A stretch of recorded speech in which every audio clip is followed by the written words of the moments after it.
Hello dear students, welcome to our chemistry class. આપણે રાસાયણિક ગતિકી લગભગ બધું પૂરું થઈ ગયું છે, તો હવે આપણે થોડાક લેક્ચર એમસીક્યુના જોઈ લઈએ. જે આપણે કેમિકલ કાઇનેટિક્સના જેડબલઈ નીટના એમસીક્યુ છે. આપણી પાસે જે મટીરિયલ્સ છે એમાં પેજ નંબર 15 પહેલો પોર્શન છે એ તમારે સોલ્વ કરવાનો છે, પ્રેક્ટિસ માટેનો છે, સેલ્ફ પ્રેક્ટિસ. અને આપણે અત્યારે સ્ટાર્ટ કરીએ છીએ જી નીટનો જે પોર્શન છે તમારે પેજ નંબર 15 થી સ્ટાર્ટ થાય છે. ચાલો એમાં જોઈએ પહેલો પ્રશ્ન. પ્રારંભિક સાંદ્રતા બમણી હોય અને અર્ધઆયુષ્ય અડધું થશે તો પ્રક્રિયાનો ક્રમ કયો હશે? પહેલાં તો અર્ધઆયુષ્ય સમયનું એક સૂત્ર છે, હું લખાવું, યુનિવર્સલ સૂત્ર. અર્ધઆયુષ્ય સમય છે T half is equal two 1/a⁻n-1. આવું એક અર્ધઆયુષ્ય સમય છે એનું સૂત્ર છે. એ એટલે ત્યાં પ્રક્રિયકની સાંદ્રતા. એ શું છે? પ્રક્રિયકની સાંદ્રતા. બરોબર. તો n એટલે પ્રક્રિયાનો ક્રમ દર્શાવે. હવે આપણે આ રીતે લખવું હોય, એને આપણે અંશમાં લઈ જવું હોય તો શું લખી શકાય? 1 - n. T half is equal two 1 - n. આવું સૂત્ર છે એ થશે.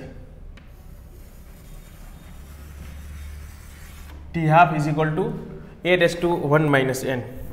આપણે શું ગણવાનું છે? જુઓ, પ્રારંભિક સાંદ્રતા કેટલી કીધી છે?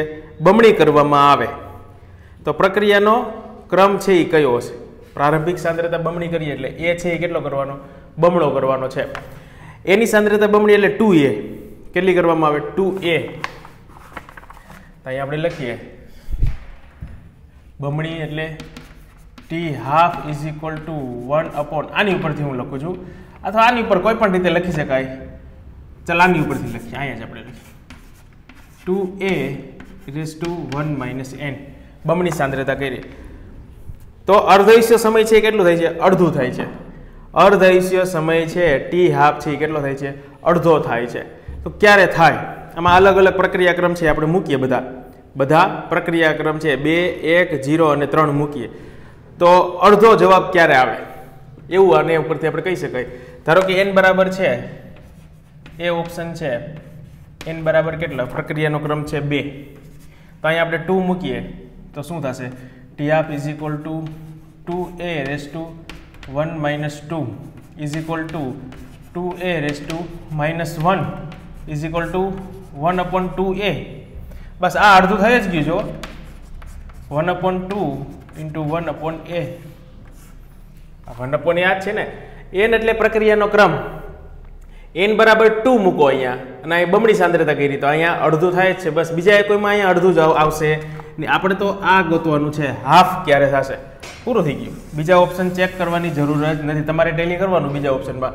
પણ આ જે સૂત્ર છે એ ઇમ્પોર્ટન્ટ છે. ત્યાં આર પણ લખેલું હોય, એની બદલે શું હોય? પ્રક્રિયકની સાંદ્રતા આર. એટલે આવી રીતે પણ લખેલું હોય.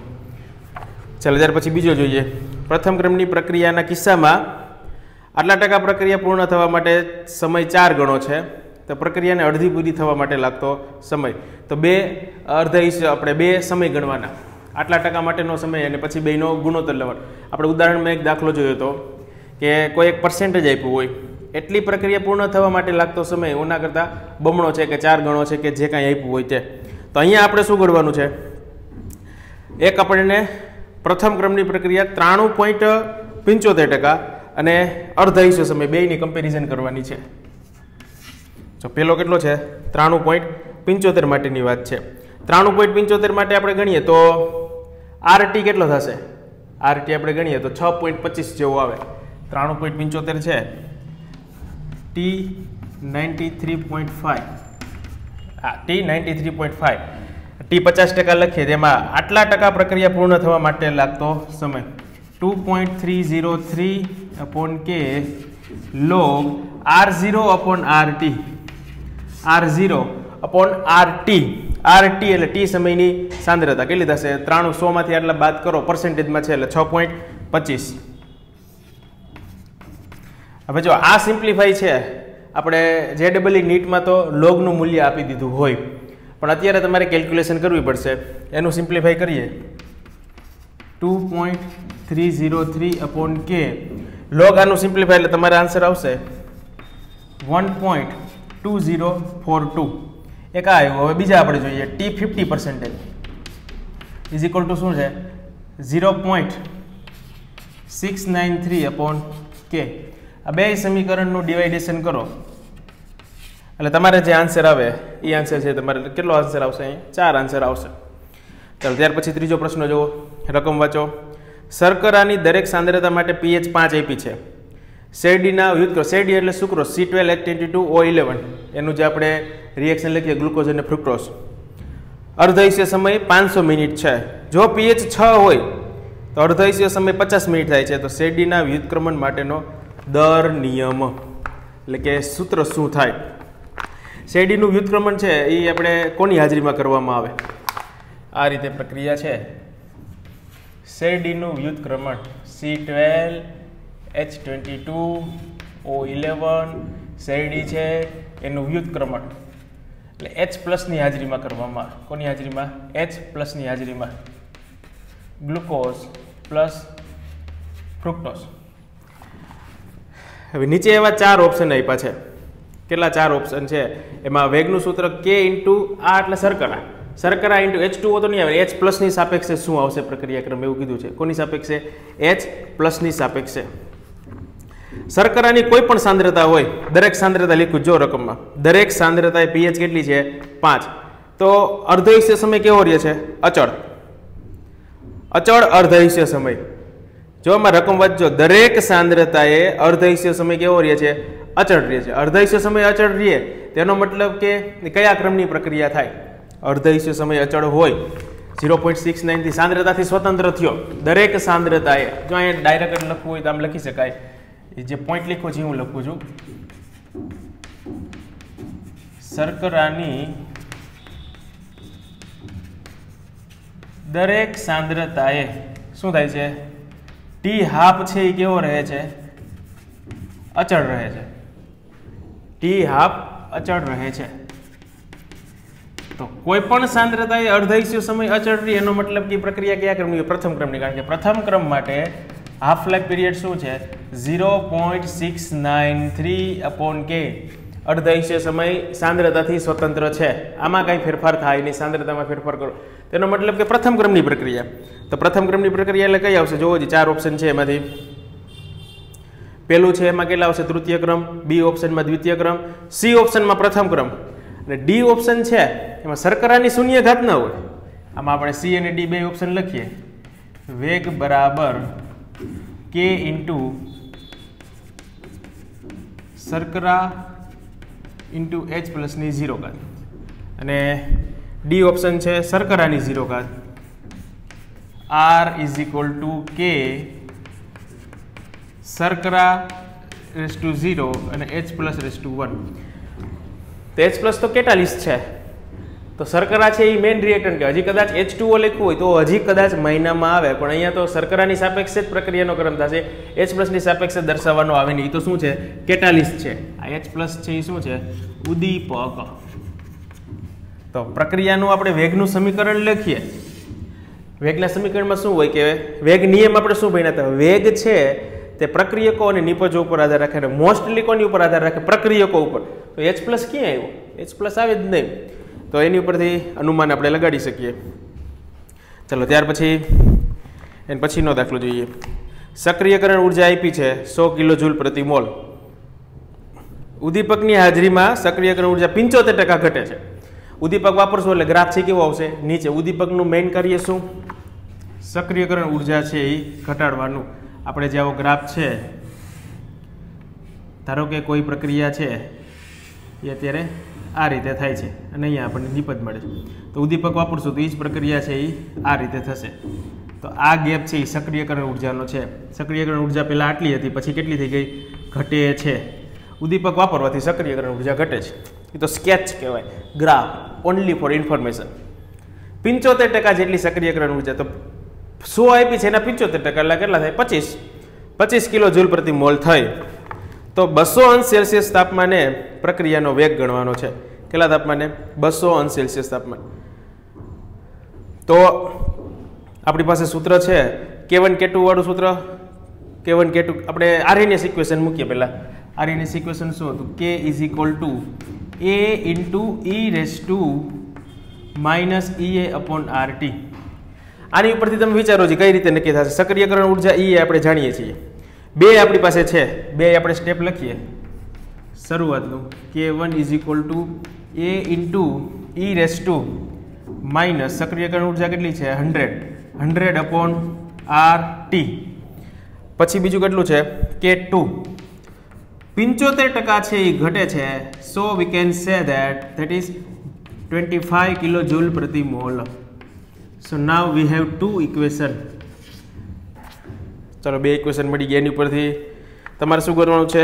પ્રક્રિયાનો વેગ કઈ રીતે મળશે? K2 અને K1 આ બેનો રેશિયો લ્યો એટલે એ કેન્સલ થઈ જશે. ERT વાળું પદ કેન્સલ થઈ જશે.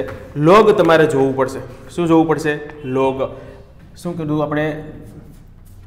સમીકરણ 2/1 કરશો એટલે K2/K1. એટલે તમારે આનું પછી સિમ્પ્લિફાય કરશો એટલે એનું સિમ્પ્લિફાય તમારે આટલું આવશે. K2/K1 = 2.34 × 10⁻13. આટલું અથવા તો તમારે આના કરતાં કંઈ અલગ આવે, જે કંઈ આવે સિમ્પ્લિફાય કરવાનું તમારે. આ આવી ગયું. પછી શું? K2/K1. K2 એટલે ઉદ્દીપકની હાજરીમાં જે 25 થઈ ગયું હતું. આ એટલે ઉદ્દીપકની ગેરહાજરીમાં. તેનો રેટનો ગુણોત્તર આપણે કરવો હોય તો આવી રીતે કહી શકાય. K2/K1 = R2/R1. એટલે જે પ્રક્રિયાનો વેગ છે એનો ગુણોત્તર થશે R2/R1. આ અથવા તો અમુકમાં છે એ તમારે આને બદલે કેટલો આન્સર આવશે? આ જ આન્સર મારે લખવું હોય તો 1.9 × 10⁸. તમારે કેટલો આન્સર આવે છે ચેક કરવાનું છે. એવું જરૂર નથી આમાં આન્સર આપ્યો છે જેમ આમાં બી ઓપ્શન આપ્યો છે, પણ આ જો આ આન્સર આવે તો આમાંથી એક પણ નથી. 4 માંથી એક પણ જવાબ ન આવે. ક્લિયર? ચલો ત્યાર પછી 5મો MCQ. લેક્ચર પુશ કરો અને વિચારો 5મો MCQ શું કહેવા માગે છે. એમાં કોઈ ગણતરી કરવાની જરૂર નહીં પડે. અવલોકન જોવો જોઈએ. પેલા એવા અવલોકન જોવાના કે જેમાં બે પ્રક્રિયકોમાંથી એકની સાંદ્રતા સરખી હોય એવા બે પ્રયોગ જોવો. એને અચળ રાખો અને બીજાની સાંદ્રતા છે એ ફેરવો. સાવ ઇઝી. એવા MCQ છે એ પૂછાય છે. તમને એમ થાય કે આ તો ગણતરી કરવું પડે અને બહુ મોટો MCQ થાય, ન થાય.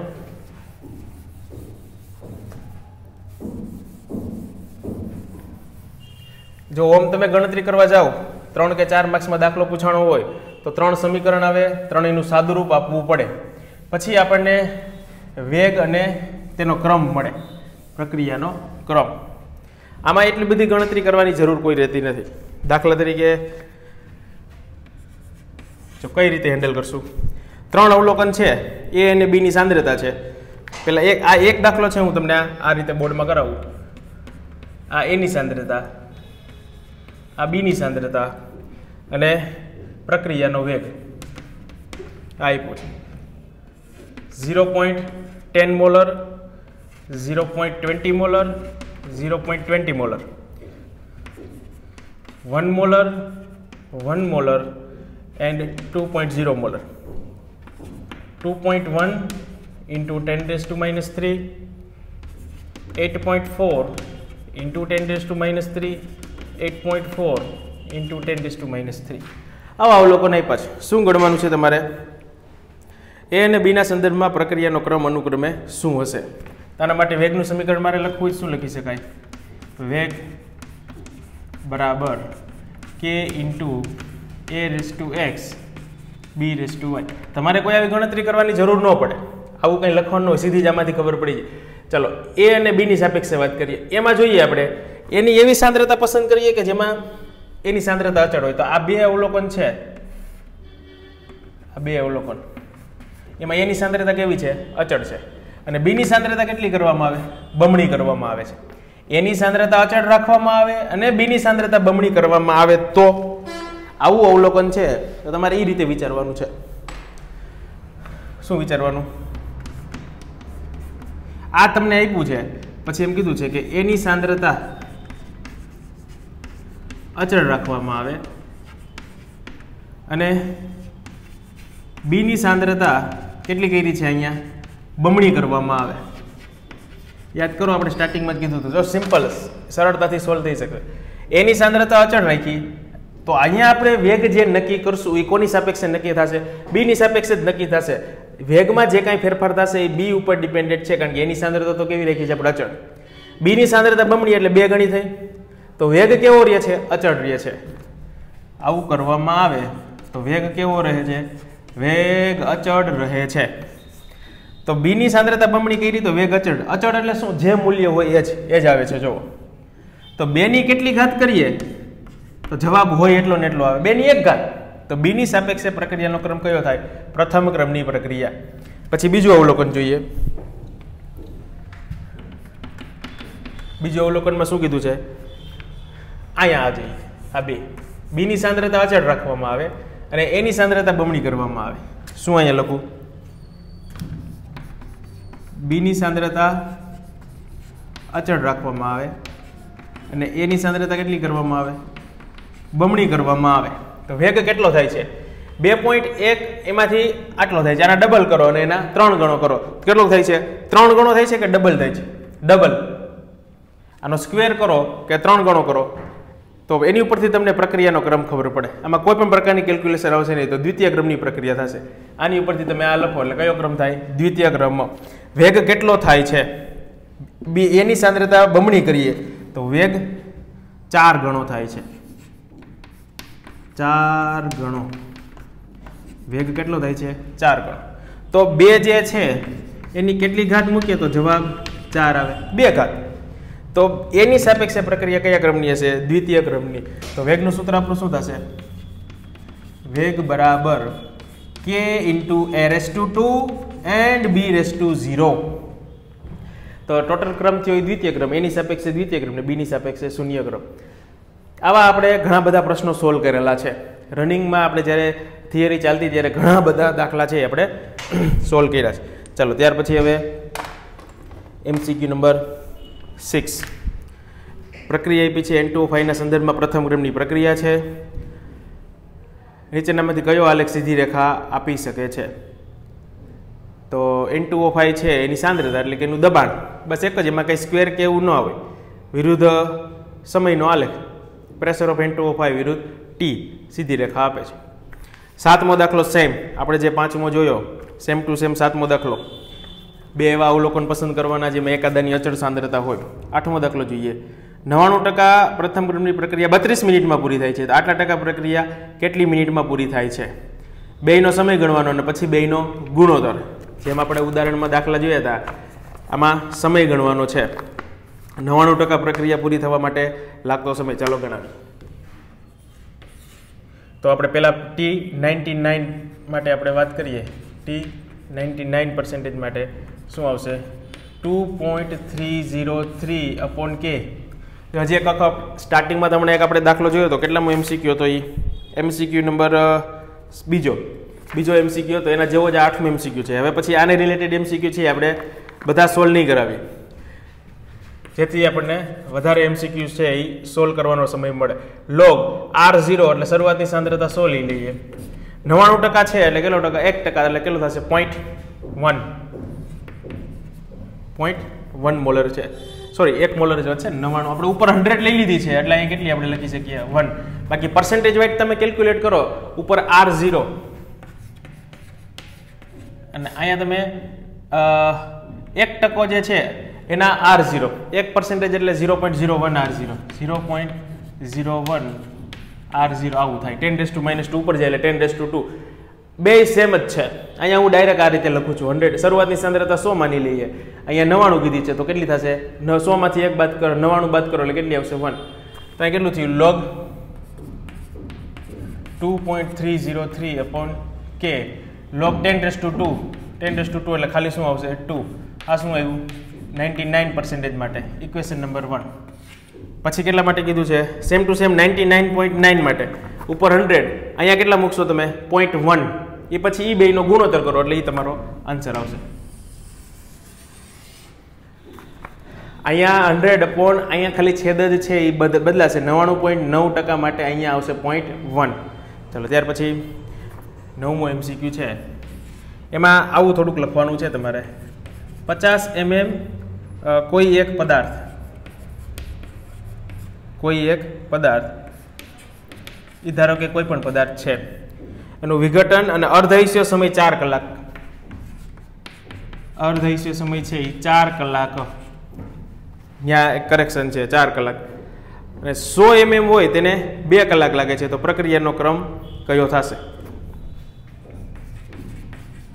100 mm હોય તો તેને કેટલી કલાક લાગે છે? 2 કલાક. તો આપણે તમને જનરલ સૂત્ર હમણાં લખાયું હતું. શું સૂત્ર લખાયું હતું? T½ = R0 તો A⁻n આવું તમને સૂત્ર લખાયું હતું. સ્ટાર્ટિંગ જ આપણે અહીંથી કર્યું હતું.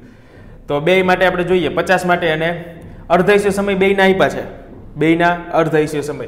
ચાલો પહેલા માટે જોઈએ. અર્ધઆયુષ્ય સમય કેટલો છે?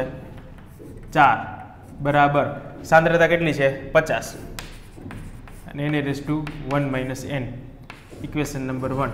બીજા માટે શું છે? અર્ધઆયુષ્ય સમય 2 છે અને સાંદ્રતા છે 100 1 - ઇક્વેશન નંબર 2. આનું ડિવાઇડેશન કરીએ.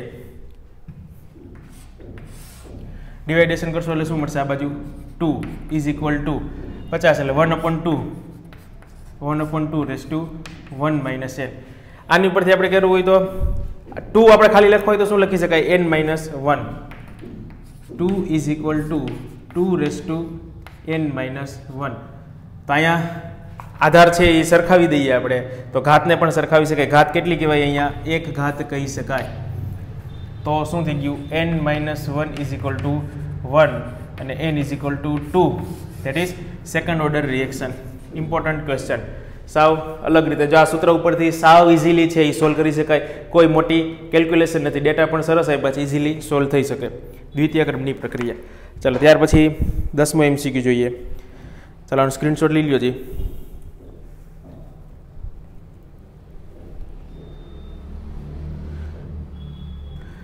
ચાલો સક્રિયકરણ ઉર્જાનું મૂલ્ય જોઈએ, ગણી નાખીએ. સક્રિયકરણ ઉર્જાનું મૂલ્ય બે તાપમાન છે, બે તાપમાન વાળું જે છેલ્લે આપણે આરએમએસ ઉપરથી ગોઈતું હતું એ સૂત્ર છે એ એપ્લાય કરવાનું આવશે. ઓપ્શન જો સરસ આપ્યા છે, એમાં તમારે સિમ્પ્લિફાય કરવાની જરૂર રહેતી નથી. તો આપણે JEE અને નીટમાં કોમ્પિટિટિવ એક્ઝામમાં ઓપ્શન ઘણા બધા આવા આપેલા હોય છે કે એનું તમારે સાદુરૂપ આપવાનું રહેતું નથી. જે પદ આવે એ જ સીધો જવાબ. નહીતર તો શું છે, હજી તો ગુણાકાર ભાગાકાર કરવામાં જ પ્રોબ્લેમ થતો હોય. કેલ્સી તો કંઈ એલાવું હોતું નથી. તો જોવો જઈએ MCQ ટ્રાય કરો, ડેટા લખો. પ્રક્રિયા માટે 10°C નો વધારો કરવામાં આવે. પ્રક્રિયાનો દર છે એ બમણો થાય છે. દર એટલે કે શું થાય છે? બમણો થાય છે. ધારો કે K1 છે એ શરૂઆતનો વેગ અચળાંક છે. ઇનિશિયલ રેટ કોન્સ્ટન્ટ શરૂઆતનો વેગ અચળાંક છે. તો K2 કેટલો થાય છે? બમણો થાય છે એવું કીધું છે, તો 2K1. બસ સાવ ઇઝી. બેના તાપમાન છે, એકનું 25 છે ને એકનું 30 છે. T1 = 25°C અને આ છે ત્યારે T2 = 35°C. બેને કેલ્વિનમાં કન્વર્ટ કરી નાખો. આ 298 થશે ને આ 308 કેલ્વિન. 298 કેલ્વિન અને આ થશે 308 કેલ્વિન. તો કેલ્વિનમાં તો ગમે એટલો વધારો ઘટાડો છે સેમ જ થાય. 10°C વધે છે તો આમાં પણ 10 કેલ્વિન જ વધે. શું ગણવાનું છે? સક્રિયકરણ ઉર્જાનું મૂલ્ય. તો ગણી નાખીએ સક્રિયકરણ ઉર્જાનું મૂલ્ય. log K2/K1 = EA/2.303 R 1/T1 - 1/T2. આ સૂત્રની મદદથી ગણી શકાય. આપણે જરૂર છે કોની? EA સક્રિયકરણ ઉર્જા કેટલી થશે? બસ તો બધામાં કિંમત મૂકવા માંડો. K2 એટલે કેટલા છે? 2K1. આ કેટલું થઈ જશે? log 2. log 2 એટલે 0.3010. આ સીધું કેટલું લખી નાખું? 0.3010 = EA જવાબમાં તમે જોવો જી R વાળા જવાબ આપ્યા છે, ત્રણ બધા ઓપ્શનમાં જો R છે તો R ની વેલ્યુ આપણે મૂકવી નથી કે 2.303 R 1/T1 ને 1/T2 કેલ્વિનમાં મૂકી દો 1/298 માઇનસ 1/308 કેલ્વિન. આ અહીંયા મજા છે. પછી આ બેનું તમે સિમ્પ્લિફાય કરો એટલે એની ઉપરથી તમને EA મળશે. ઓપ્શનમાં જો 298 ને 308 છે એ એમને આપ્યા છે. તો અહીંયા જે ગુણાકાર છે એ કર્યા નથી. એલસીએમ ભાગાકાર આપણે ગુણોત્તર લ્યો તમે એલસીએમ લ્યો તો આ અહીંયા જશે, અહીંયા જશે, એનો બાદ બાકી અને છેદમાં આ બેનો ગુણોત્તર છે એમનેમ છે. અને બાદ બાકી કેટલી આવશે? 10. 10 ના છેદમાં આ બેનો ગુણાકાર એમનેમ. એને તમારે ગુણાકાર કરવાનો નથી. જો ગુણાકાર કરશો તો પાછો પ્રોબ્લેમ થશે, કારણ કે આ ઓપ્શન જોવો તમે 298 308 બધામાં દેખાય છે. એનો મતલબ કે એમનેમ રાખવું પડશે. ચાલો પછી 11માં પાછો ઓના જેવો જ જે આપણે આગળ જોયો હતો, સેમ ટુ સેમ એના જેવો. એમાં ત્રીજું ઓબ્ઝર્વેશન છે, એમાં તમે ટ્રાય કરજો. એક 2.7 છે એની જગ્યાએ 27 હોય, 27 ગુણ્યા 10 - 4 બે રીતે લખી શકાય ને. 2.7 × 10 - 3 છે, પણ એની બદલે તમે વિચારો છો 27 ગુણ્યા 10 - 4 તો તમને ખબર પડે, આઈડિયા આવશે કઈ રીતે અનુમાન લગાડવું. કારણ કે 10 ની ઘાત છે ને ત્રણેય આ આપણે સરખી લખી છે. 11મો પ્રશ્ન છે એમાં કોષ્ટકમાં પ્રક્રિયાનો દર છે, એમાં છેલ્લું જે છે 2.7 ગુણ્યા 10 - 3 એને આપણે એવી રીતે વિચારો 10 ની ઘાત છે સરખી કરવી છે તો 10 ની -3 છે એની જગ્યાએ મારે કેટલી લખવી? 10 ની -4 તો 2.7 છે એને બદલે કેટલું લખવું પડે? મારે 27 લખવું પડે. ચાલો ત્યાર પછી 12મો પ્રશ્ન છે, ખૂબ જ સરસ 12મો MCQ છે. શું છે એમાં કે કોઈ એક રાસાયણિક પ્રક્રિયા છે 2 mall O3 it gives 3 mall of O2 એટલે 2 મોલ ઓઝોનમાંથી એમાંથી કેટલા મળે? 3 મોલ ઓક્સિજન મળે છે. 2 તબક્કામાં પ્રક્રિયા થાય છે. સ્ટેપ નંબર 1 શું લખ્યું છે? ઓઝોનના 2 મોલ છે એમાંથી 1 મોલ છે એ રિએક્ટ કરે છે અને that is reversible. O2 plus O એટલે નેસેન્ટ ઓક્સિજન થાય. એન્ડ સેકન્ડ સ્ટેપ એ નેસેન્ટ આપણી પાસે 2 મોલ ઓઝોન છે એમાંથી હજી બીજો જે ઓઝોન વધે છે એ નેસેન્ટ ઓક્સિજન સાથે જોડાશે. આ રકમ જ છે, રકમ સમજાવું છું. 2 મોલ ઓફ O2 મળે છે. આ પ્રક્રિયા કેવો છે? આ સ્ટેપ છે ઝડપી છે અને આ કેવો છે? સ્લો. તો રેટ કોની ઉપર ડિપેન્ડ કરે? પ્રક્રિયાનો વેગ છે એ કોની ઉપર ડિપેન્ડ કરે? ધીમો તબક્કો છે એની ઉપર પ્રક્રિયાનો વેગ છે એ આધારિત હોય છે. અને યાદ કરો, ધીમો તબક્કો વેગ નિર્ણાયક તબક્કો અને એ ધીમા તબક્કાની આણ્વિકતા એટલે ધીમો તબક્કો છે એ પ્રારંભિક તબક્કો હોય. તો આના માટે વેગનું સમીકરણ લખવું હોય તો શું લખી શકાય? તો કે સર આ તો ઈઝી થઈ જશે ને. ચાલો વેગ બરાબર, આ તો પ્રારંભિક છે એટલે સીધે સીધું એવું લખી શકાય k into O3 into O. તમે એમ કહો કે આ આપણું વેગનું સમીકરણ થયું અને પછી તમે ઓપ્શન જુઓ. આવો તો કોઈ ઓપ્શન જ નથી. આવો તો કોઈ ઓપ્શન જ નથી. વેગ બરાબર K into O3 into O નવજાત ઓક્સિજન. તો હવે તમે એ કહો જી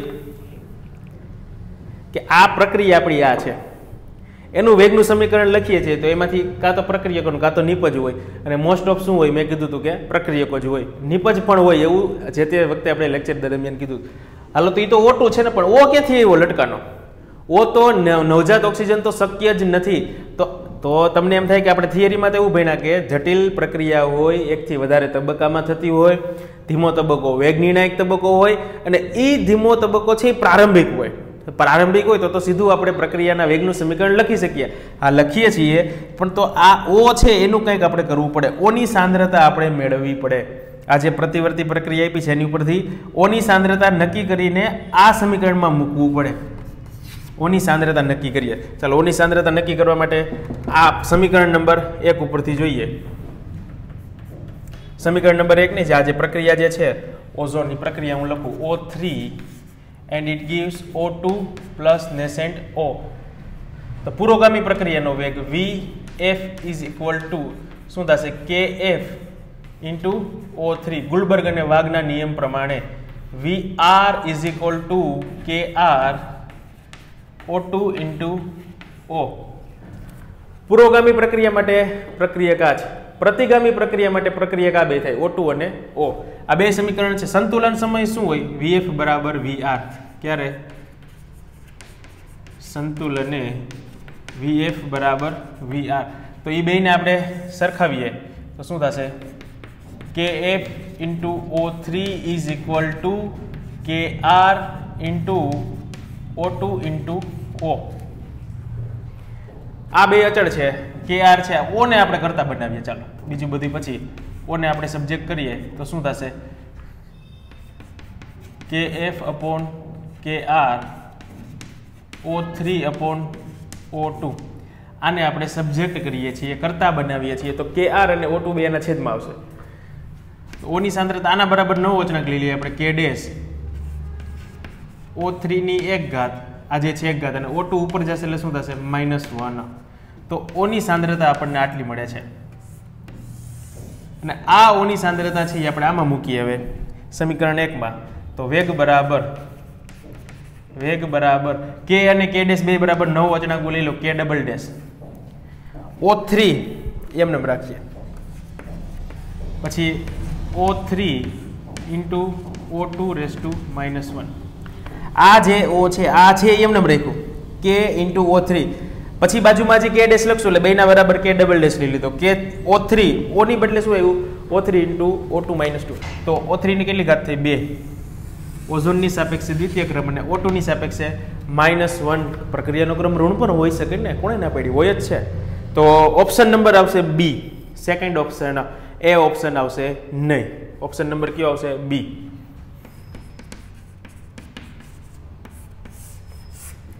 બહુ સરસ MCQ. ચાલો ત્યાર પછી 13મો, પ્રક્રિયાનો દર અચળાંક x સેકન્ડ ઇનવર્સ. એ પ્રથમ ક્રમ હશે. એની પ્રારંભિક સાંદ્રતા 3 ગણી થાય તો દરના કેટલા અવયવ વધે છે?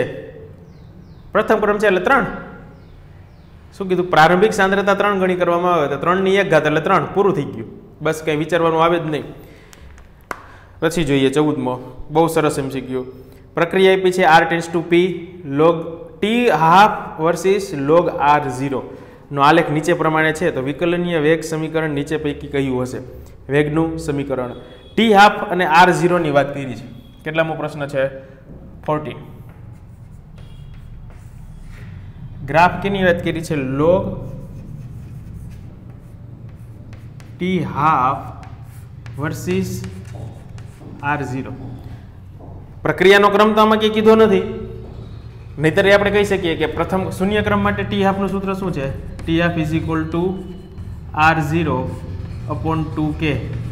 પ્રથમ ક્રમ માટે શું છે?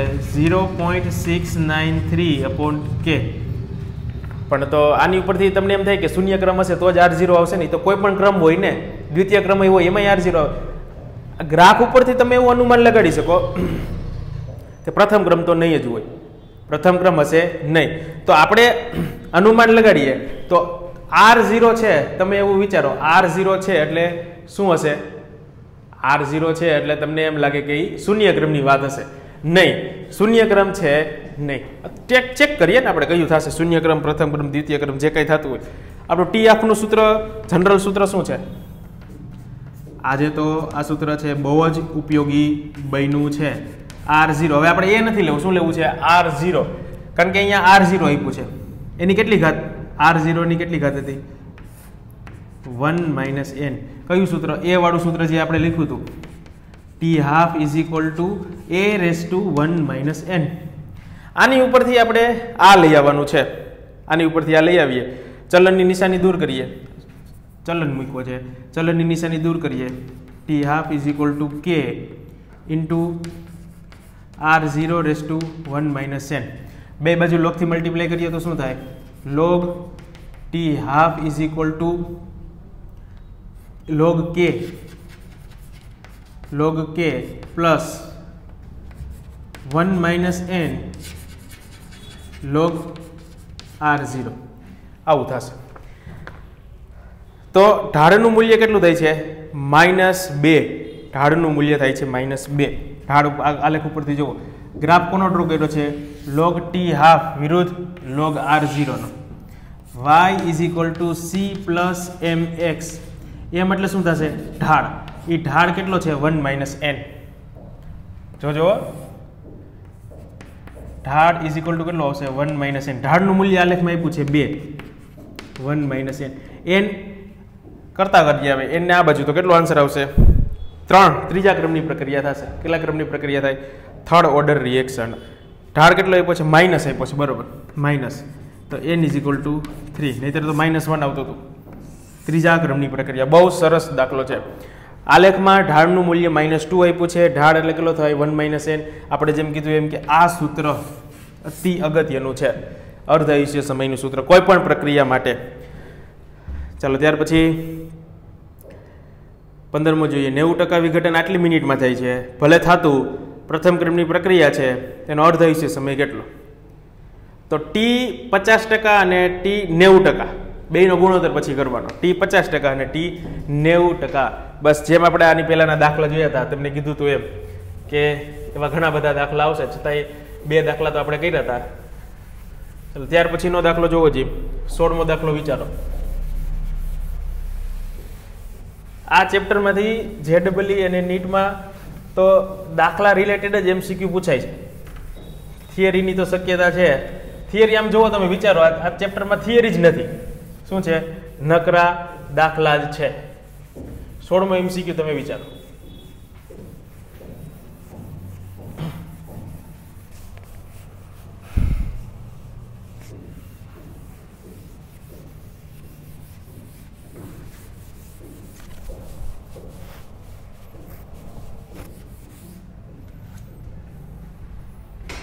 चलो MCQ नंबर 16.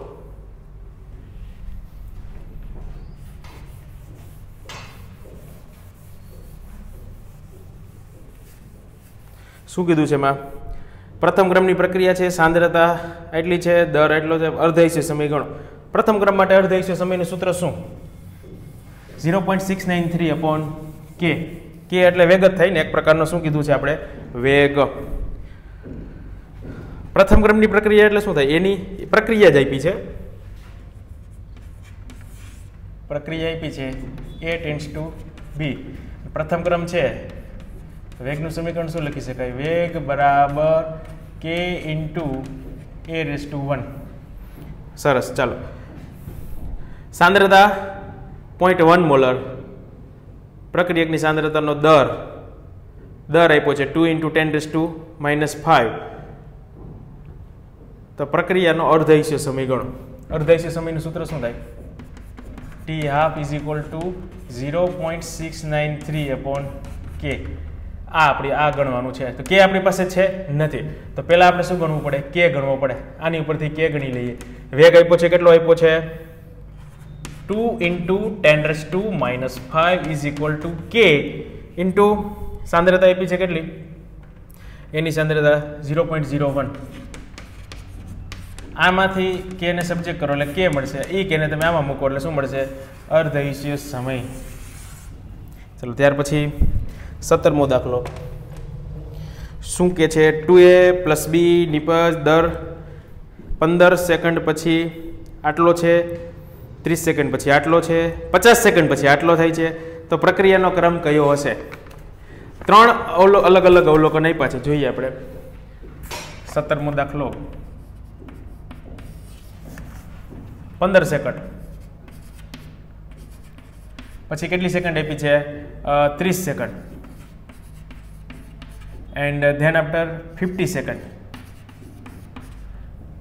વેગ આપ્યા છે 2.5 × 10⁻⁵.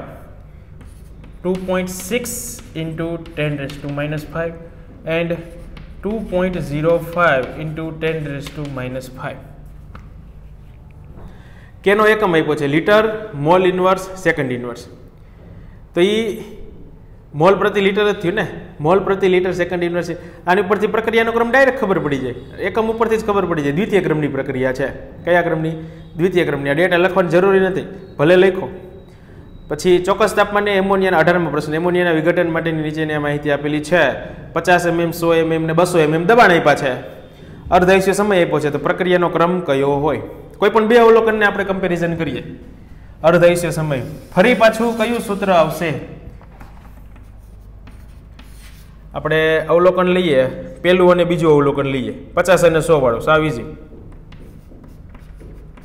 ટી હાફ પહેલું ઇઝ ઇક્વલ ટુ કેટલું આપ્યું છે 50 અને એને રેસ ટુ 1 માઇનસ n, પછી એને ડિવાઈડમાં T half 2 is equal to કેટલા છે 100 એને રેસ ટુ 1 માઇનસ n. કયા સૂત્ર ઉપરથી આ લખ્યું છે એ રેસ ટુ 1 માઇનસ n, એટલે સાંદ્રતા. હમણાં જ આપણે આની પહેલાનો દાખલો ગણ્યો હતો. બેયના મૂલ્યો મૂકો અહીંયા 3.64 અને છેદમાં 1.82, પછી એને ભાગ્યા 2 જ થશે. આનો તમે ભાગાકાર કરો એટલે 2 જવાબ આવશે અને આ બાજુ 1/2 n ઇઝ ઇક્વલ ટુ 2, દ્વિતીય ક્રમની પ્રક્રિયા. 19મો જોઈએ. a plus B C plus D માટે ડેલ્ટા એચ આપ્યું છે, પૂર્વગામી પ્રક્રિયાની ઉર્જા આપી છે, પ્રતિગામી પ્રક્રિયા માટે સક્રિયકરણ ઉર્જા ગણો. 19 ડેલ્ટા એચ નું સૂત્ર શું થાય ea માઇનસ ea ડેશ. આ ખાસ તમે એક સૂત્ર યાદ રાખી લેજો, delta H is equal two ea minus ea dash. એટલે શું? પૂર્વગામી પ્રક્રિયાનો સક્રિયકરણ ઉર્જા અને પ્રતિગામી પ્રક્રિયાની સક્રિયકરણ ઉર્જા. પૂર્વગામી પ્રક્રિયા માટે ea અને પ્રતિગામી માટે ea ડેશ. તો ડેલ્ટા એચ આપણે તો ગણવાનું શું થાય ea ડેશ ગણવાનો થાય.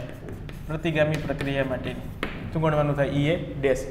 ડેલ્ટા એચ ઇઝ ગિવન -20 કિલોજૂલ પ્રતિ mall. ea is also given કેટલું છે 85 minus ea dash. ea dash આ બાજુ આવે તો શું થઈ જશે પ્લસ. બસ ea ડેશ છે એની ગણતરી કરો અને તમારો જવાબ. ધેટ્સ ઇટ, બસ પૂરું, કાંઈ નથી. ચાલો ત્યાર પછી 20મો પ્રશ્ન જોઈએ.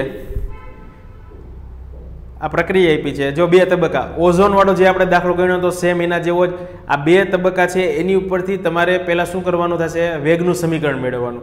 વેગનું સમીકરણ મેળવ્યા પછી આમાં કીધું છે NO અને Br2 ની સાંદ્રતા બમણી કરીએ તો એનો મતલબ કે વેગના સમીકરણમાં વેગનું સમીકરણ લખો જે આવે એ તમારે ગણવાનું છે. એમાં NO એની જે કંઈ ઘાત આવે તે અને Br2 એની જે કઈ ઘાત આવે તે અને સાંદ્રતા છે એ બમણી કરવામાં આવે, આની એટલી કરવામાં આવે. ગણતરી કર્યા પછી તમારે મૂકવાનું છે. ડાયરેક્ટ આની ઉપરથી જ જશે. NO ના 2 મોલ છે, NO નો સ્ક્વેર આવશે અને Br2 ની 1 ઘાત. પણ એ તો અહીંયા મેં તમને કહી દીધું, પણ એમાં તો તમારે કેલ્ક્યુલેશન કરીને છે આ સૂત્ર તારવવાનું થશે.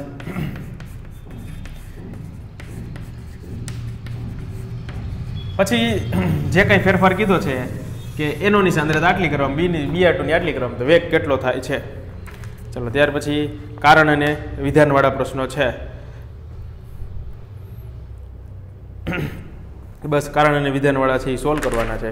પછી આપણે સ્ટાર્ટ કરીએ કોષ્ટકવાળા છે. પછી 36મો પ્રશ્ન. પ્રક્રિયા આપી છે એની સાંદ્રતા 4 ગણી કરવામાં આવે તો બમણો થાય. એની સંદર્ભમાં પ્રક્રિયાનો ક્રમ ઈ આવડે. 37મો જોઈએ. કોઈ એક તાપમાને પ્રથમ ક્રમની પ્રક્રિયા છે SO2 Cl2 it gives SO2 plus Cl2. SO2 Cl2 it gives SO2 plus Cl2. આનું નામ થશે સલ્ફ્યુરાઇલ ક્લોરાઇડ. શું થશે સલ્ફ્યુરાઇલ ક્લોરાઇડ. એનો કે આપ્યો છે તો 90 મિનિટ ગરમ કરીએ તો SO2 Cl2 છે એના કેટલા ટકા વિઘટન થયું હશે. તો કેટલા ટકા વિઘટનનું કીધું છે એટલે શું ગણવાનું થશે આપણે જે ઓલો લોગ પછીનો જે રેશિયો છે એ ગણવાનો થાય છે. પ્રક્રિયા કયા ક્રમની કીધી છે આપણને પ્રથમ ક્રમની પ્રક્રિયા. એના માટે એક સૂત્ર જો આવું છે K is equal two 2.303/T log A/A-x. યાદ કરો વાયુ માટે જે છે A/A-x મોસ્ટ ઇમ્પોર્ટન્ટ ફોર્મ્યુલા છે. આ ઘણી ફોર્મ્યુલા આની ઉપરથી આપણે છે એ દાખલા આપણે ગણશું. આ ફોર્મ્યુલા છે એ અપ ટુ ડેટ યાદ રાખી લ્યો A/A-x. તો આપણે ગણવાનું શું થાય જે સલ્ફ્યુરાઇલ ક્લોરાઇડનું વિઘટન કીધું છે એટલે આપણે x/A ગણવાનું થાય. ખાલી જગ્યા ટકા આ આપણે ગણવાનું છે. x/A કેટલા % આવશે. તો બસ આની ઉપરથી કે જે છે કે આપણે જાણીએ છીએ કેટલો છે. પેલા આને આખો કરતા બનાવીએ તો શું થાય? log a/a minus x. આ આખું જે પદ છે તો આ k ઇન્ટુ ટી થશે, k ઇન્ટુ ટી અપોન 2.303. તો એ તમે મૂકો, કે આપણી પાસે છે, પછી સમય છે મિનિટ છે એને સેકન્ડમાં કન્વર્ટ કરીએ અને છેદમાં આનું સાદું રૂપ આપીએ એટલે આપણે તમારે જવાબ આવશે આટલો. ધારો કે હું જવાબ લખું છું 1.127 આટલો જવાબ છે ને આટલો નહીં થાય. આ તો લોગ જોયા પછીનો છે. આનું તમારે જે કે અને ટી ની કિંમત મૂકો, લોગની કિંમત આવી પછી તમે એન્ટી લોગ જોશો એટલે a/a માઇનસ એક્સ એ તમને અહીંયા રકમમાં આપી દીધેલું હોવું જોઈએ. કેટલું આવ્યું તમને? a/a માઇનસ એક્સ સપોઝ કે 1.127 આટલું આવ્યું. તો આની ઉપરથી તમારે શું ગણવાનું છે? x/a. એ કઈ રીતે ગણશો? એને આના છેદમાં જવા દો, એને આ જે છેદ છે બેને સેપરેટ કરી નાખો આ રીતે. a/a માઇનસ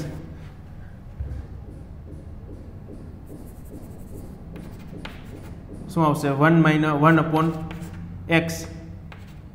આનો વ્યસ્ત કરો પહેલા તમે, આનો ઇન્વર્સ કરો એટલે શું થશે? a માઇનસ એક્સ છે અંશમાં આવશે a માઇનસ x/a. પછી ઇન્ડિવિજ્યુઅલી જવા દો a/a માઇનસ x/a. તો આની ઉપરથી તમને છે ને x/a મળશે. આનો વ્યસ્ત કરો એટલે એ છે એ બેના છેદમાં જવા દો a/a માઇનસ x/a. બસ પૂરું.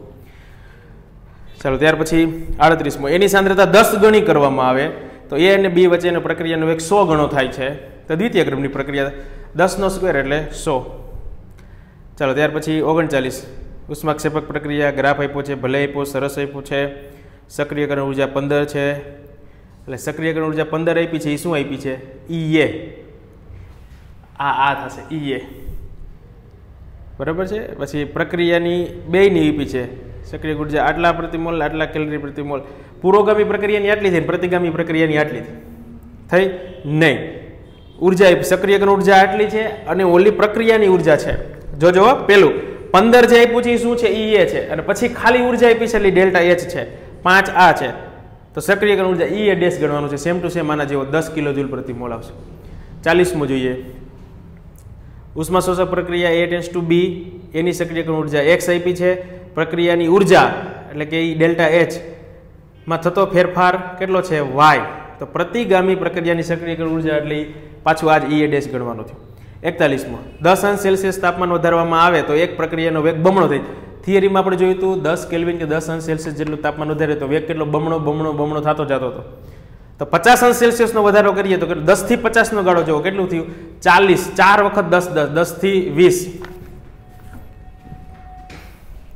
જો આવો MCQ છે એ પૂછાય છે અને એ સાવ ઈઝી હોય છે.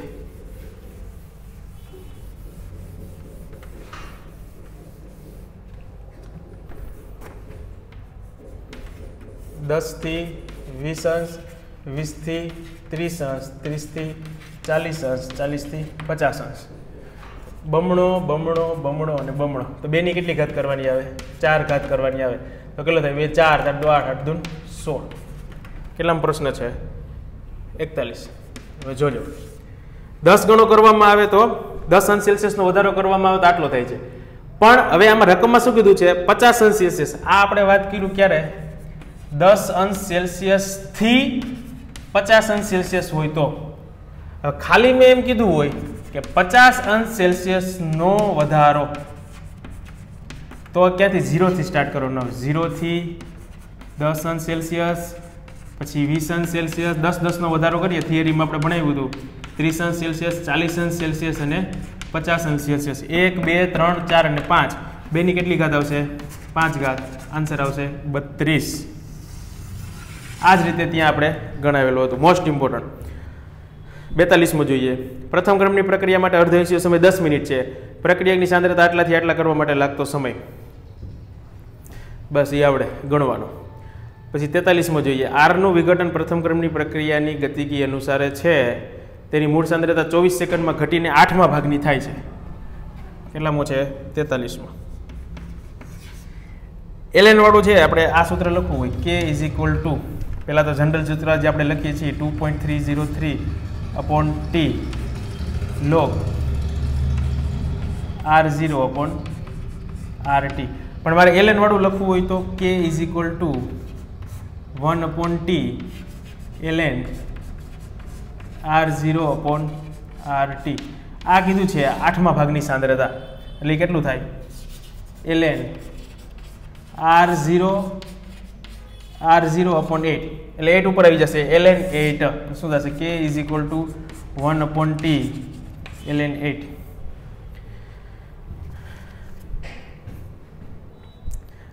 સમય આપ્યો છે 24, એ સમય મૂકી દો, સાદુરૂપ આપો એ આપણો જવાબ. ln 8 એટલે શું થશે? હજી તમને એમ થાય કે સમય કેટલો આપ્યો 24, 1 અપોન 24. 8 એટલે શું થાય 2⁻3, 3 આગળ આવે તો ln 2 વધશે, ખાલી 3 આગળ આવે શું આવશે 8 3 24, 1/8 ln 2 second inverse. A I and C option છે એ શું આવશે? આવો તમારો જવાબ આવશે 1/8 ln 2 સેકન્ડ ઇન્વર્સ. અહીંયા આઈ એન લખેલું છે પણ એ ln સમજવાનું છે. ચલો ત્યાર પછી